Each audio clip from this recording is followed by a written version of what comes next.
Hi. It's been a while. I know. I promised every day. I know. I'm not going to sit here and make up a million different excuses. I'm going to get right to chapter 5. And then I'm going to make another video. And I'm going to introduce myself a little bit more. And I'm going to say what I'm doing a little bit more. But first, let me do one of the things I promised to do that I haven't done yet. Let's start chapter 5. It's called Realization and Discovery. This is a Alexa point of view. I'm here at McGreevy's.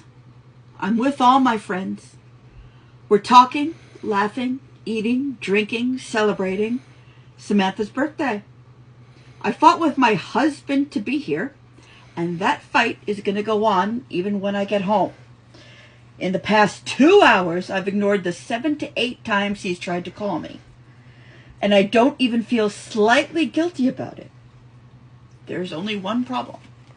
I'm not having fun. I'm too distracted. I can't stop thinking about it. I came out of it screaming, so it must have been a dream.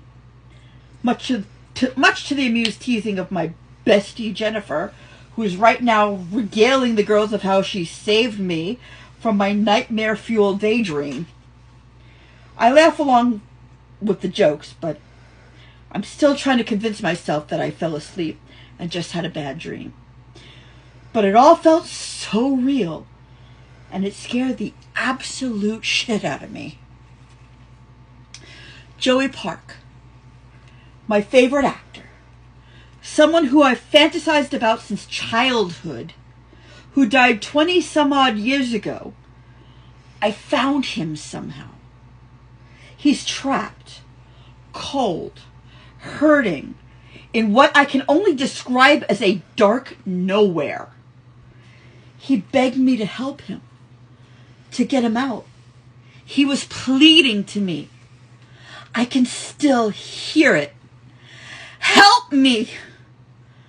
I didn't know how. Please. Cold. Hurting.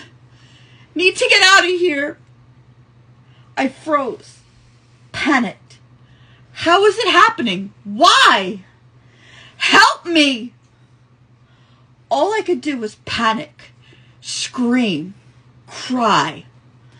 Cold. Darkness. Don't let me in here. Help me.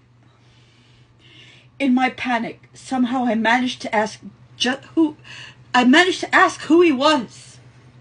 Joey Park. No, it was only a dream. A stupid, bad dream. I was tired, stressed. I fell asleep daydreaming. It happens sometimes. In fact, sometimes I go into them so that I can fall asleep. There's absolutely no possible way that it could have been. But then how much can you hear, see, think, and feel in a simple dream? How clear are the images a dreamer sees? Even in my wildest fantasies, I've never been able to bring up the clearest pictures or sounds. Not at the same time anyway. And the things I've felt have always been the feelings I've dreamed up myself. The things I've always wanted to feel, but was never given the chance to. And it's always felt good to me. This was so very different. I felt the burning, frigid cold all over my body. I saw the piercing darkness. Hell, I could almost feel the darkness. It was suffocating, endless, like a thick soup. And I saw him. I saw him just as clearly as I'm seeing everyone at this table. I saw his face, saw the fear, the pain, the despair. I heard everything his jagged breathing, his desperate cries for help, his begging me not to let him end there. I've heard of lucid dreaming where all that's possible, but even then, can a dream be that lucid? I'm knocked out of my distraction by another one. My phone. Peter. Again. Jennifer rolls her eyes at me. So that makes what, Jen? So that makes what, Lexa? 9 times or 10 that he's called? I pick up my phone and hit ignore, then toss it back down. I don't remember, Jen. I lost track after the 3rd time. Samantha points at the phone with her drink. I've kept track. That one was the 10th in the past 2.5 hours. She does not sound happy. Thanks, Samantha. I feel so much better now. I hear audible, annoyed sighs, and the girls look at each other and roll their eyes. Lexa, just turn it off. Or answer him and get it over with. It's not that easy. Peter thinks he's playing the part of caring, concerned husband. What he's actually doing is playing the part of controlling, abusive stalker. I turn my phone off and put it in my purse, sighing as I do this. I know the girls are right, and it's not the first time. I'm invited to places less and less now, because Peter keeps pulling this kind of crap. If he's with me, he has to be the direct center of attention and monopolizes everything from the conversation to the activity. Otherwise, he gets bored and makes us leave with a lame excuse. If he's not with me, he calls over and over to see when I'm coming home and how much money I'm spending. We don't have a joint account per his insistence, but I still get audited so that my share of the bills are paid. And in both situations, everyone gets annoyed, justifiably. I sigh again, thinking, it wasn't like this in the beginning. Jennifer pipes back up. Daydreaming again, Sleeping Beauty?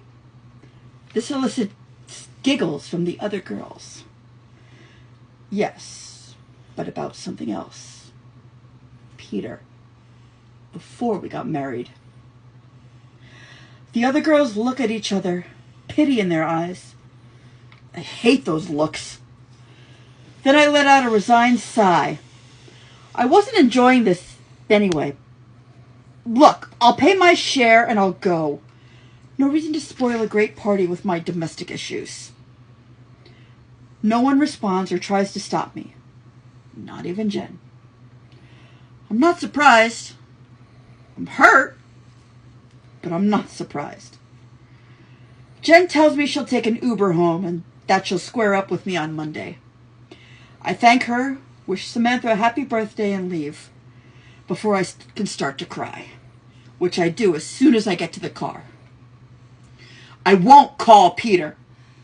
Let him sit and stew in his anger until I get home.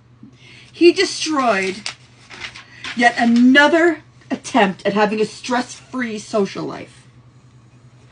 I'm sure that when I turn my phone back on, there'll be 10 more missed calls from him, and I can't handle this. I sit in the car long enough to calm down. I close my eyes, take several deep breaths, and think again of the dream. I clear my head of everything else and focus only on that. Then I get a new thought, which quickly becomes a strong determination. If it was only a dream, then there's nothing to worry about. Just my stupid, stressed out mind. But if it wasn't, then Joey Park. There's no one else. He's alone. He's afraid. He needs me. I have to help him. I start the car and I head home. See you guys later.